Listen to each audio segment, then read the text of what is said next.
Hey everybody, what's up? This is Selena for Radio Indochine, and today we have the one and only Taboo of the Black Eye. Peace in the house with us tonight.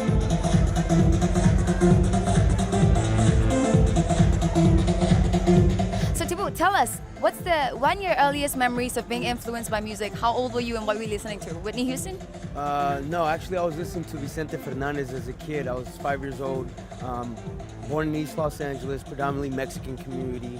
And my grandmother was the one that exposed me to Spanish music.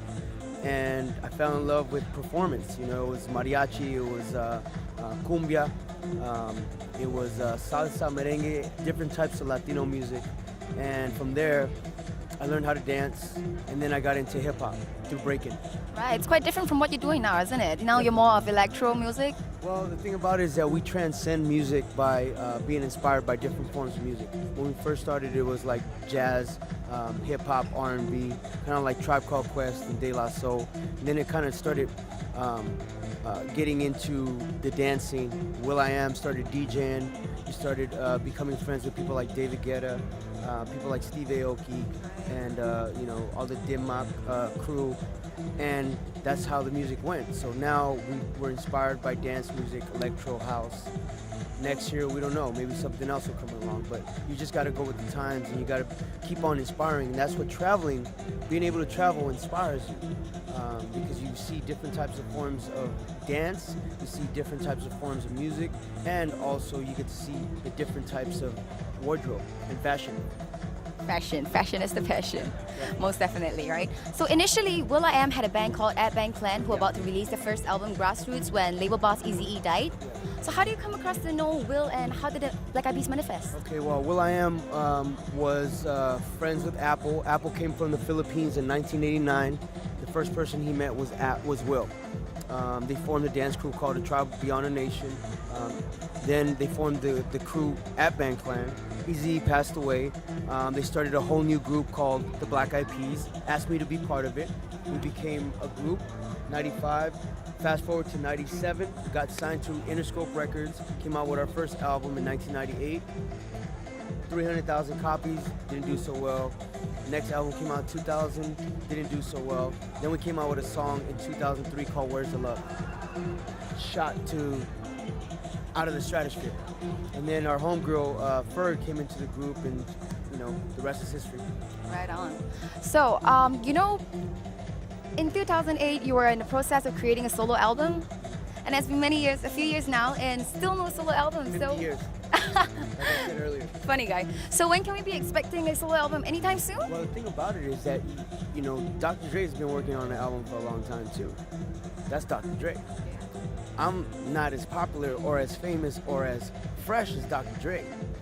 So I gotta make sure my stuff that I come out with is top of the line. Can be some okey doke stuff. I'm not gonna be put on the shelf. I need to come out with fire. And the fire that I'm coming out with is Latin beat, Latino fire.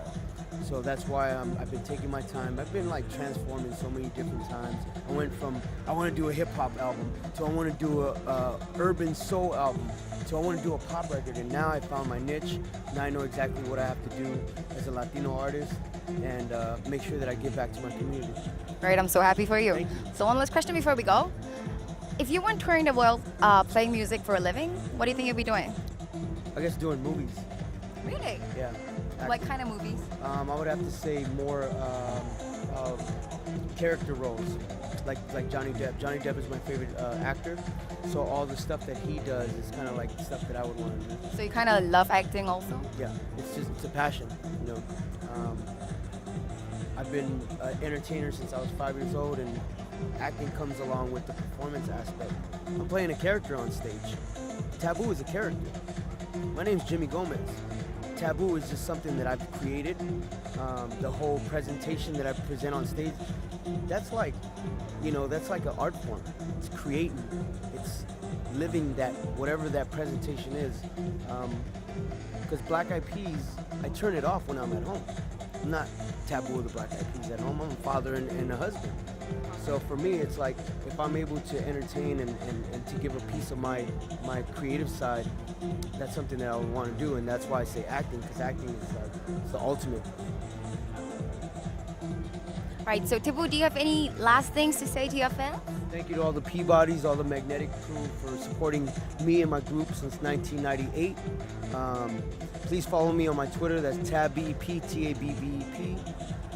Follow me on my Facebook, or excuse me, become my friend on my Facebook, that's Taboo BEP Official.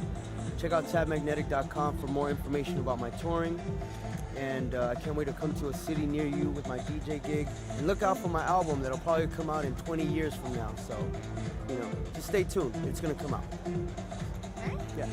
So once again, this is Alina for Radio Indochine signing off. Thank you for watching.